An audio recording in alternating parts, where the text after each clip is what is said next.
सूर्यास्त अनुभवण्यासाठी आज आम्ही निघालोय पालघर जिल्ह्यातील एका सुंदर अशा समुद्र किनाऱ्यावर। नमस्कार, मी गौरी पाटील। तर मी, मम्मी आणि यश आम्ही जरा लेटच निघालो।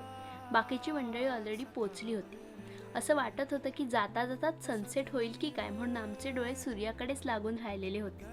फायनली सनसेट व्हायच्या आत बीचवर पोहोचलो। एवढी सगळी मंडळी होती सोबत, सगळ्यांचं खाणं चाललेलं। मी पण मस्त दाबेली खाल्ली। तर हा केळवा बीच आहे, पण ही दांडा खाडी जवळची बीच साईड आहे, त्यामुळे इथे जरा गर्दी कमीच असते। शिवाय आपल्याला इथे केळवे पाणकोट किल्ला पण बघायला मिळतो आणि दांडाखाडीचा ब्रिज तर फेमस आहेच, तिथेही तुम्ही व्हिजिट देऊ शकता। तर आम्ही सगळे सनसेट बघत होतो, सूर्याच्या सगळ्या छटा डोळ्यात साठवत होतो।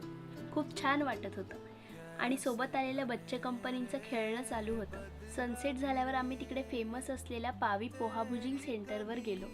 मी पण फर्स्ट टाइमच ट्राय केलं, खूप छान होतं तिथलं भुजिंग। तुम्ही पण नक्की जा, विजिट करा।